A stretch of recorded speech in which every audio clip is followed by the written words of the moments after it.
로마서 14장으로 가볼까요? 로마서 14장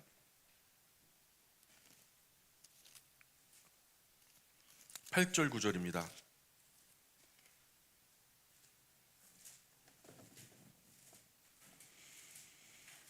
로마서 14장 8절 9절 같이 읽습니다. 시작. 우리가 살아도 주를 위하여 살고 죽어도 주를 위하여 죽나니 그러므로 사나 죽으나 우리가 주의 것이로다. 이를 위하여 그리스도께서 죽었다가 다시 살아나셨으니 곧 죽은 자와 산 자의 주가 되려 하심이라. 아멘. 세상에 수많은 종교들이 있죠. 이 종교가요, 사실 끝에 지향하는 지향점이 뭐냐면 한마디로 말해서 평화입니다. 전쟁도 없고 싸움도 없고 다툼도 없는, 누가 누구를 시기하지도 않고 질투하지도 않고, 그래서 다툼 자체가 없는 고요한 조용한 평화죠. 근데 평화가요, 두 가지 평화가 존재해요.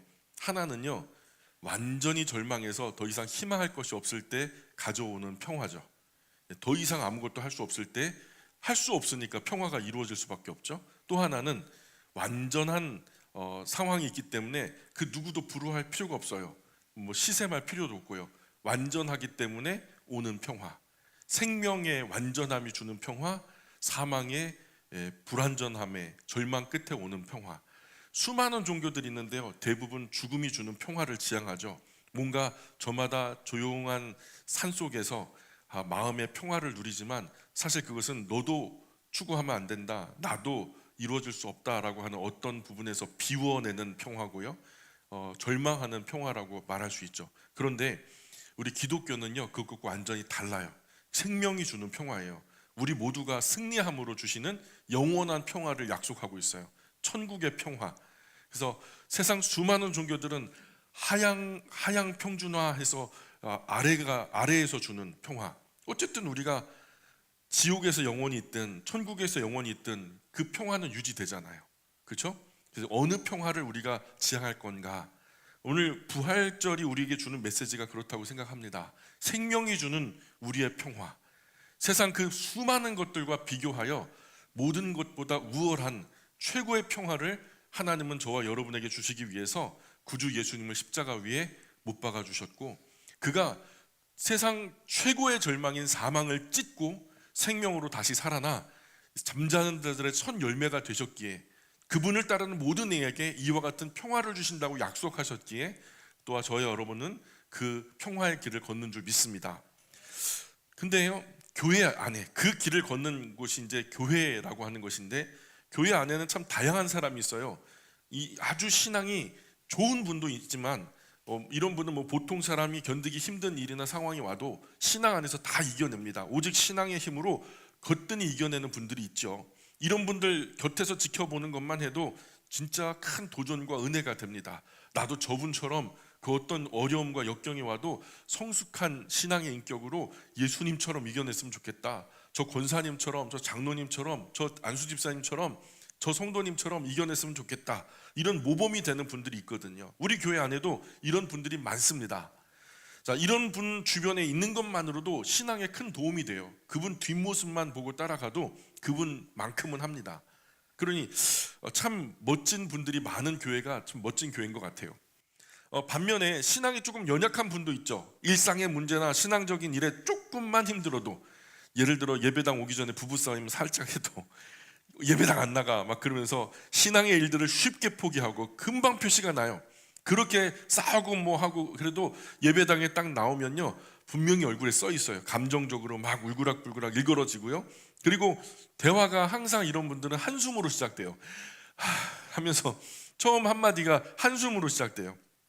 그리고서 나오는 말들은 원망, 짜증, 그리고 한숨 섞어가면서 불만의 일을 누가 이런 얘기를 한단 말이죠. 그런 어려움을 감추려고 해도 쉽게 감춰지지가 않아요.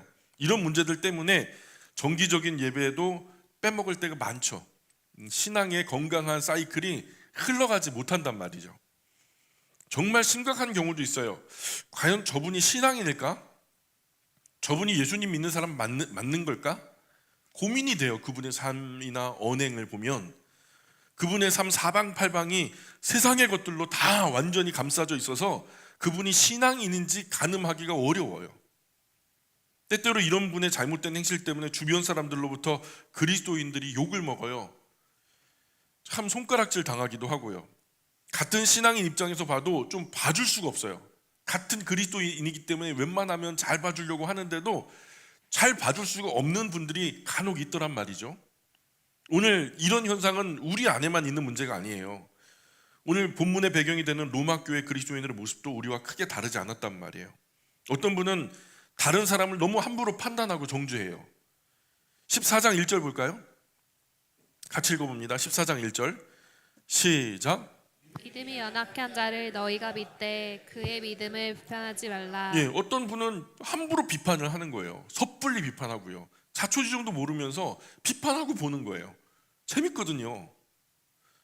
또 어떤 분은요, 먹는 문제로 갈등해요. 이거 먹어야 되냐 말아야 되냐, 먹는 것 가지고 시비를 걸고요. 나만 먹든지 나만 안 먹든지 하면 되는데 자꾸 먹는 것 가지고 다른 사람 시비를 걸더라니까요. 2절 3절 읽어볼게요. 2절 3절 시작. 어떤 사람은 모든 것을 먹을 만한 믿음이 있고 믿음이 연약한 자는 채소만 먹느니라. 먹는 자는 먹지 않는 자를 업신여기지 말고 먹지 않는 자는 먹는 자를 비판하지 말라. 이는 하나님이 그를 받으셨음이라. 예, 그래서 계속 먹는 것 때문에 뭐 시비가 걸려. 너 먹었지? 나는 안 먹었다. 그러면 너는 안 먹었냐? 나는 먹었다. 그러면서 시비가 걸리고, 또 어떤 사람은 교회 안에 있는 어떤 지체의 어떤 신분의 고하, 신분적으로 굉장히 높은, 로마에 있으면 황실 가족들도 있었단 말이에요. 나중에 우리가 성경에서 봤잖아요.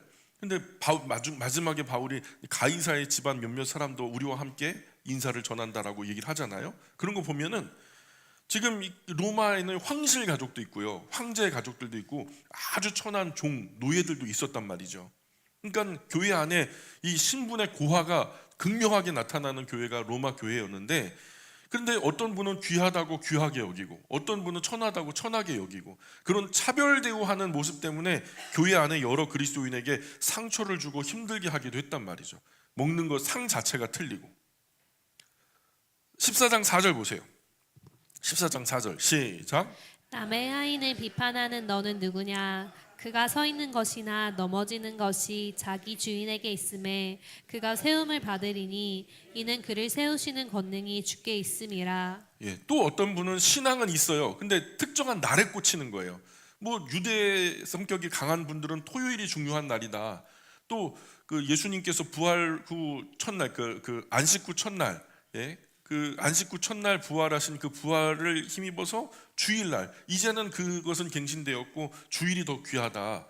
그리고 어떤 분들은 뭐 토요일만 귀하냐 주일만 귀하냐, 모든 날들이 다 주님의 날인데 모든 날들이 귀하지, 이런 분들이 있었단 말이죠. 그러니까 어떤 분들의 신앙은요, 특정한 날에 꽂혀서 얽매이는 거예요. 그래서 이 날이 좋다 저 날은 나쁘다 하면서 다른 날을 좋게 여기는 분들을 비판하고 비난하고 그랬단 말이죠.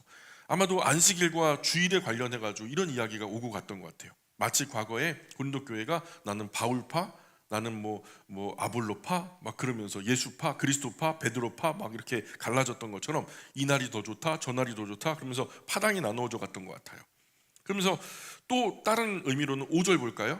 5절 읽어봅니다. 시작.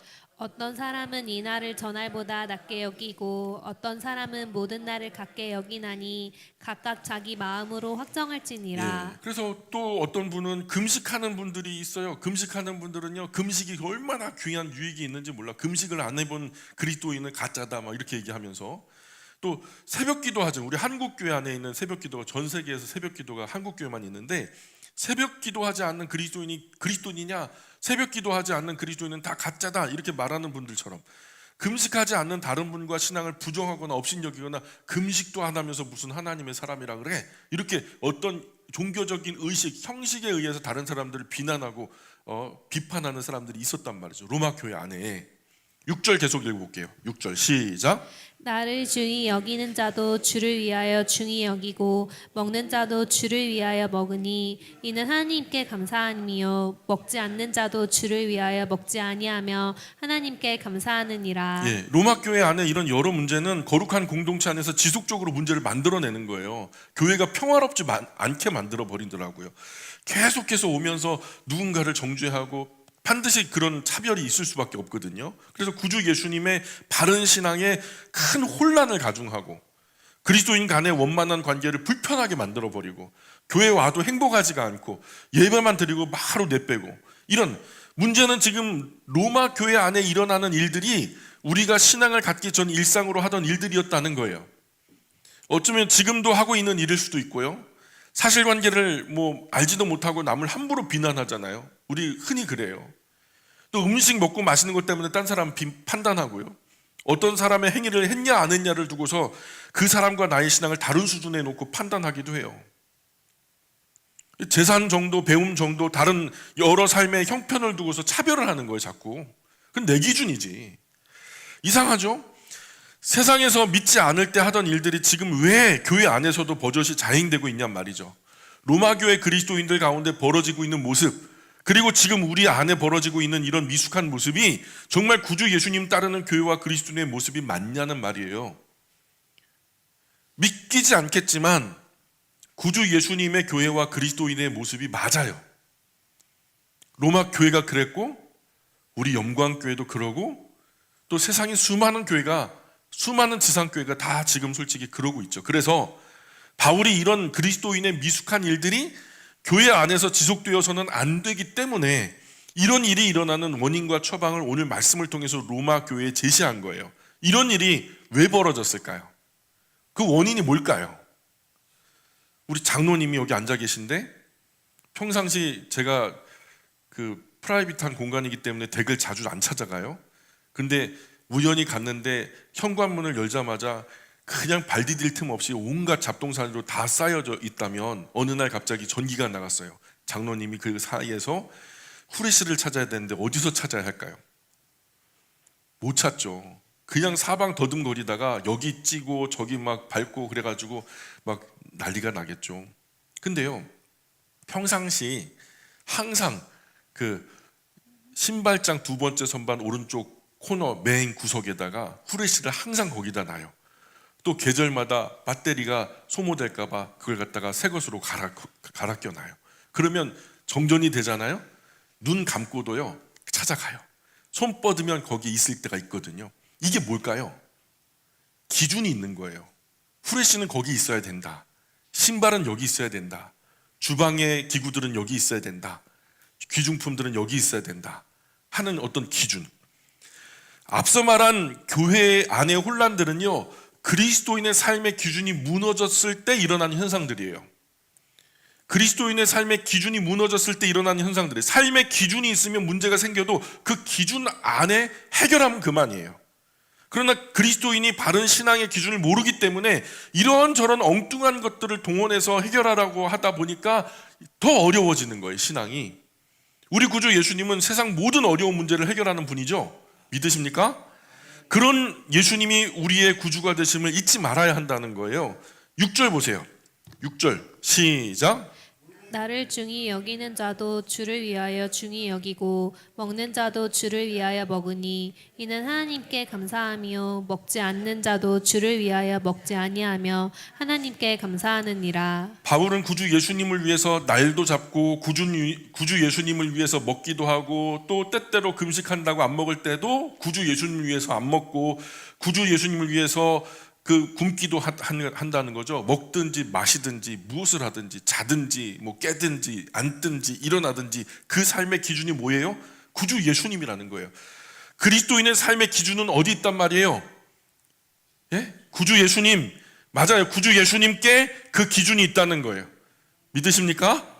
14장 9절은 이 사실을 더 명확하게 드러내요. 14장 9절 우리 다 같이 큰 목소리로 읽어봅시다. 14장 9절 시작.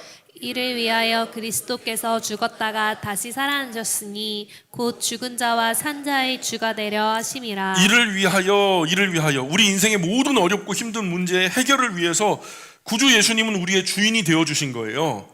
우리 구주 예수님이 왜 부활하셨다고요? 죽은 사람과 산 사람의 주인이 되시려고. 그럼 예수님이 부활하셨어요? 하실 거예요? 하셨죠? 그러면 죽은 사람과 산 사람의 주인이 누구세요? 예수님이에요. 왜 죽은 사람과 산 사람의 주인이 되려고 하신대요? 예? 인생의 모든 어렵고 힘든 문제를 해결해 주시기 위해서. 각 사람이 어떤 문제를 가졌든 그 모든 문제를 해결해 주시기 위해서 구주 예수님은 이것을 위하여 죽으셨고 이것을 위하여 다시 부활하셨다라는 거예요. 즉 나의 모든 문제를 해결하기 위해서 구주 예수님이 부활하셨다는 거죠. 오늘 본문의 선포대로 구주 예수님의 부활과 함께 나는 예수님 것이 된 거예요. 예수님 것이 된 거예요. 우리가 5만 가지 문제가 있더라도 결국 무엇으로 귀결이 되냐면요, 죽고 사는 문제로 귀결이 돼요. 죽고 사는 문제. 결국 인생이 가장 위급한 상황에 맞닥뜨리면 두 가지밖에 없어요. 죽느냐 사느냐, 그것이 문제로다. 고전도 그렇게 말하는 거예요. 자, 14장 8절 보세요. 14장 8절 시작. 우리가 살아도 주를 위하여 살고 죽어도 주를 위하여 죽나니 그러므로 사나 죽으나 우리가 주의 것이로다. 구주 예수님의 부활은 내가 구주 예수님이 구주 예수님의 것이 되는 결정적인 사건이다. 오늘 부활절을 맞았어요. 이 부활절은 예수님이 단순히 다시 살아나셨기 때문에 기쁜 게 아니라 부활하심으로 우리가 누구의 것이 되었다? 구주 예수님의 것이 되었다. 내가 그래서 사나 죽으나 구주 예수님의 것이다. 구주 예수님의 소유가 된 나는 무슨 일을 만나든지 걱정할 것이 없다. 왜냐하면 나의 소유주는 구주 예수님이니까. 나머지 모든 것은 구주 예수님이 해결하실 거다. 내가 죽으면 나를 책임질 수 없지만 내가 죽어도 나를 책임지실 분은 구주 예수님이다. 그래서 이제는 서로에 대한 비판을 멈춰야 된다는 거죠. 10절 보세요. 10절 시작. 네가 어찌하여 내 형제를 비판하느냐 어찌하여 내 형제를 업신여기느냐 우리가 다 하나님의 심판대 앞에 서리라. 내가 함부로 판단하고 정죄하는 사람은 구주 예수님의 소유예요. 구주 예수님의 소유를 우리가 비난하고 비판하고 있는 거예요. 그렇다면 그를 판단하고 정죄하는 것이 아니라 구주 예수님을 판단하고 정죄하는 것이 되는 거죠. 그래도 멈추지 않으실래요? 또 하나, 나의 기준과 판단을 앞세우는 것은 내 안에 부활하신 구주 예수님의 주인 되심을 무시하는 행동들이에요. 구주 예수님은 이런 사람들이 심판대 앞에 설 거라고 말씀하세요. 구주 예수님을 함부로 판단하고 정죄했으니 반드시 심판당하죠. 이 일은 우연이 아니에요. 하나님께서 저와 여러분을 위해서 이미 오래전에, 아주 오래전에 이미 계획하셨던 일이라고요. 왜냐? 11절 보세요. 11절 계속 읽어볼게요. 시작. 그때 주께서 이르시되 내가 살았노니 모든 무릎이 내게 꿇을 것이요 모든 혀가 하나님께 자백하리라 하였느니라. 이미 수천 년 전 하나님의 계시, 구약의 계시 영역 안에 이미 선언되어 있는 얘기예요. 그냥 살다 보니까 뭐 이렇게 해야 하겠기에 응당 그렇게 하신 것이 아니라 이 모든 것이 원래 하나님의 거룩한 계획 안에 있었던 거예요. 그것이 오늘날 이루어진 거고요. 구주 예수님의 부활은 모든 존재했고 존재하며 존재할 모든 사람의 무릎을 구주 예수님 앞에 굴복하게 하시려는 하나님의 계획이 성취되는 순간인 거예요. 그러므로 구주 예수님의 부활은 우연이 아니란 말이죠. 우리를 죄와 사망의 세력 앞에 결국 이기게 하시려는 하나님의 계획과 사랑의 은혜죠. 우리대로 싸우면 절대로 승리를 못해요. 우리대로 싸우면 절대로 사망을 이겨낼 수가 없거든요. 그러나 구주 예수님과 함께하면 승리합니다. 이것이 구약에 예언되어 있는 거예요. 또 그것을 믿고 받아들여서 구주 예수님을 나의 구주와 주님으로 영접함으로 우리는 그 능력을 덧입게 되는 것이고요. 구주 예수님의 부활은 이 모든 문제를 해결하는 기준이 되는 거예요. 구주 예수님 부활이 있기에 하나님의 소유된 자녀는 더 이상 문제될 것이 없다. 구주 예수님이 부활하셨기에 나는 이제 그분의 소유가 되었어요. 내가 걱정할 거 아무것도 없어요. 사랑하는 여러분, 부활신앙이 뭘까요? 오늘 부활절이라 수많은 강단에서 부활신앙의 얘기가 선포될 텐데요. 2025년 부활주일, 요즘 날이 갈수록 우리 신앙의 색깔이 세상 색깔에 섞여서 희미해져 가는 것만 같아요. 교회 안의 풍경이나 교회 밖의 풍경이나 매일 반이에요. 많은 그리스도인의 신앙의 기준이 자기 자신이 되어버렸어요. 내 감정, 내 기분이 마치 예수님의 자리를 대신하고 있단 말이에요. 하나님은 아브라함과 약속을 맺으시죠. 원래 사람과 하나님이 만날 수 있었어요, 없었어요? 범죄한 사람은요, 하나님을 만날 수가 없었단 말이죠. 근데 그 하나님을 찾는 한 사람이 있었으니 하나님께서 눈여겨보시는 사람 아브라함을 하나님이 찾으셨단 말이죠. 그리고서 하나님은 아브라함과 만나고 싶어 하세요. 근데 그냥 만날 수는 없어요. 그래서 하나님은 짐승을 가져와라. 그리고 반을 쪼개라. 내가 그 가운데 너를 만나겠다. 아브라함이 순종하죠. 짐승을 반으로 쪼개요. 그럼 반으로 쪼개면 짐승이 어떻게 될까요? 두 조각이 돼서 양쪽으로 막 도망가겠죠. 그럴 수 있어요? 반을 쪼개면 어떻게 돼요? 쏟아져 내리는 거예요. 죽는 거예요. 유혈이 낭자한 거예요. 그냥 쏟아져 내리는 흥건한 피 위에 아브라함은 하나님을 기다립니다. 날짐승들이 그것을 쪼아 먹으려고 할 때 아브라함은 그것을 쫓느라고 온종일 지내다가 해질녘이 되어서야 하나님은 그 피 위에서 아브라함을 만나 주시죠. 그리고 그 위에서 하나님은 아브라함의 자손에게 구원과 생명의 길이 있다라는 걸 선포하세요. 하나님께서 함께 하시는 약속의 땅을 선포하세요. 그 땅이 있다. 내가 이 길을 같이 걸어갈 거다. 그 길은 구원의 길이요. 그 길은 생명의 길이요. 이것만이 진리의 길이다라고 하나님은 아브라함에게 약속하시죠. 훗날 그 피는요, 짐승의 피가 아니라 누구의 피로 대체를 되냐면 구주 예수님, 바로 하나님의 아들 하나님의 피로 대체되고요. 우리는 그 피를 밟고 보혈을 지나 아버지 하나님 앞으로 나아가고 있는 거예요. 그깟 예배 좀 드리면, 예배 안 드리면 뭐 덧나냐? 한 주 빠졌다고, 뭐 52주 중에서 한 주 빠졌다고 뭐 덧나냐? 그깟 기도 좀 안 하면 뭐 어떠냐? 뭐 삶이 기도인데. 근데 여러분, 기도인 그리스도인에게는 예배라는 의미예요. 하나님 앞에 나아갈 수 있는 아무런 가능성이 없는 우리에게 하나님께서 자신의 아들을 잡아서 그분을 반으로 갈라 찢어 그분의 피로 길을 만드시고 열어주신 그 하나님의 사람이, 하나님과 사람이 만날 수 있는 유일한 길로 나아가는 길이에요. 그게 유일한 만남의 자리가 바로 예배의 자리란 말이에요. 그 사랑과 은혜의 자리가 예배의 자리예요. 그래서 그리스도인들의 입술에서는 극간 예배라는 소리가 나올 수가 없는 거예요. 극간 예배요. 극간 예배요. 52주 중에서 뭐 한 주라고요. 여러분, 이런 예배와 기도의 자리를 누군가 빼먹으려고 한다. 여러분, 우리가 거룩한 하나님의 이름을 부를 수조차 없던 우리에게 구주 예수님 그 아들 자격을 그대로 우리에게 부여해 주셔서 하나님을 사람을 감시하고 잘못하면 벌 주고 막 무섭고 두려운 하나님으로 부르는 게 아니라 우리 구주 예수님 안에서 우리가 하나님을 어떻게 부르게 됐냐면요, 아버지 하나님이라고 부르게 된 거예요. 아버지라고 부르게 된 거예요. 이 놀라운 은혜와 사랑이 바로 기도의 자리요, 예배의 자리란 말이에요. 이런 예배와 기도의 자리를 누군가 뺏으려 한다. 그 예배와 찬송과 그 기도의 간구를 내 입술에서 빼앗아 가려고 한다. 참된 그리스도인이라면요, 여러분, 목숨 내놔야 되는 거예요. 나의 예배를 막으려고 한다. 나의 기도의 입술을 막으려고 한다. 목숨 내놔야 맞는 거죠.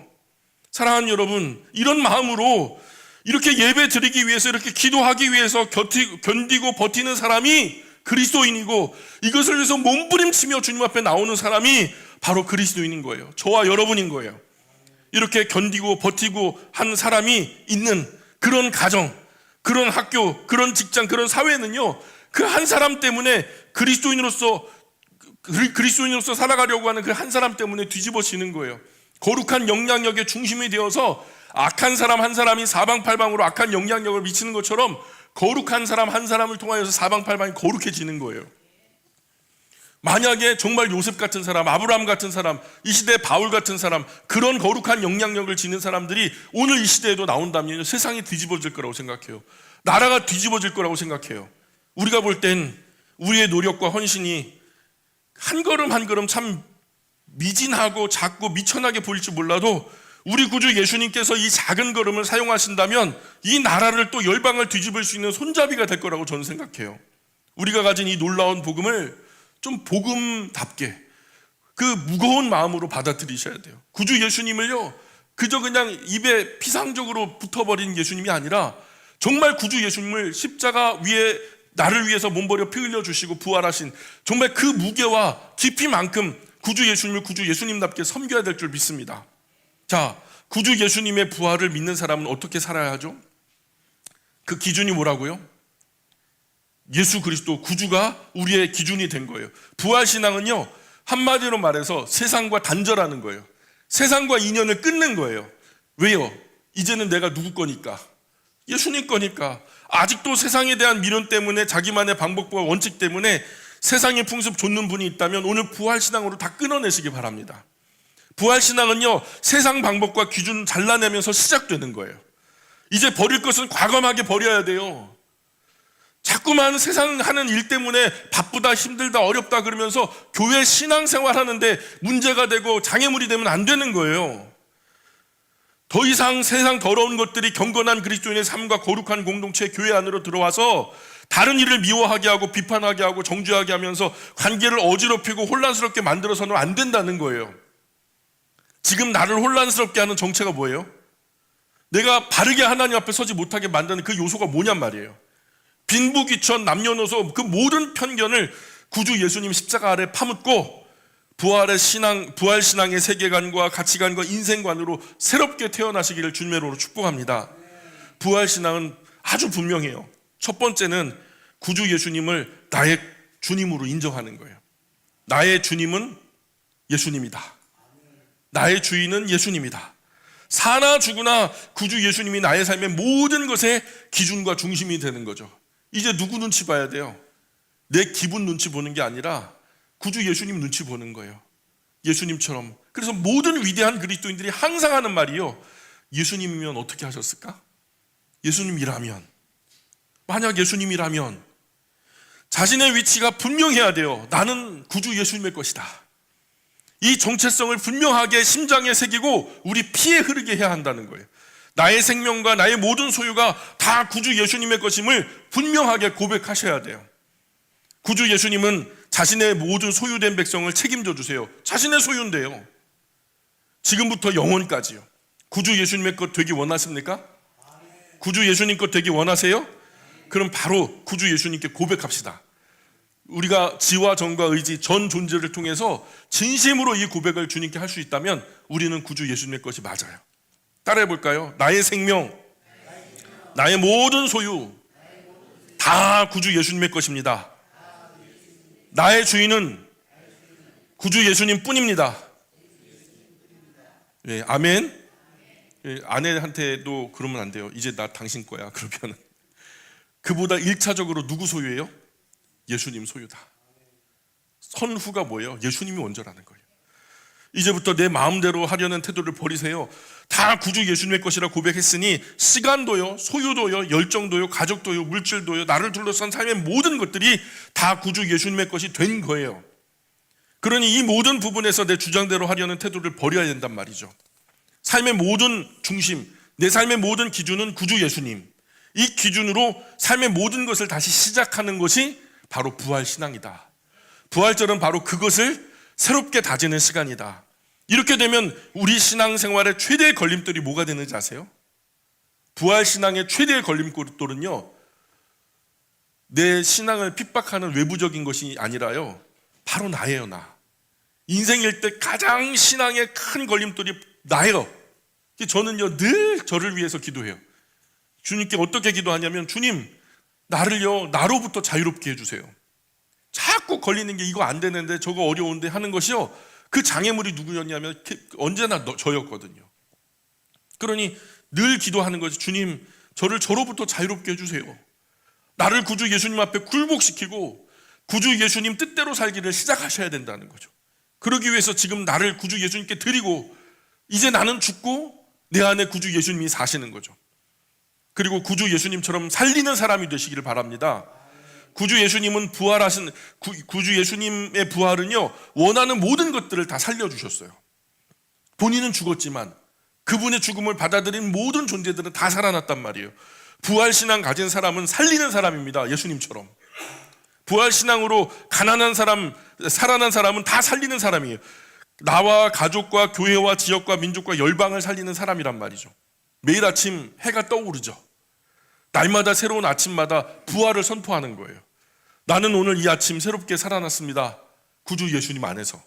나는 오늘 나의 구주 예수님처럼 살리는 삶을 살게 될 것입니다. 살릴 겁니다. 매일 아침 부활신앙으로 나 자신을 축복하고 가족을 축복하고 자녀를 축복하고 내가 연결되어 살아가는 모든 관계와 삶을 축복하며 살리는 무한한 생명의 영원한 하나님의 나라, 그 아버지의 보좌까지 연결되기까지가 우리가 완주해야 할 우리의 목적인데요. 부활신앙 위대한 그리스도인들, 그 거룩한 길을 걸어가는 하나님의 자녀들이에요. 이 부활신앙 마음속에 품고 이 삶의 기준 분명하게 하시고, 첫 번째는 나의 삶의 기준은 구주 예수님이다. 그리함으로 나는 구주 예수님의 것이 되었다. 이제는 구주 예수님이 나를 이끌어 가신다. 이런 소망을 가지고 이 부활주일의 마음을 새롭게 다지는 복된 시간이 되었으면 좋겠습니다.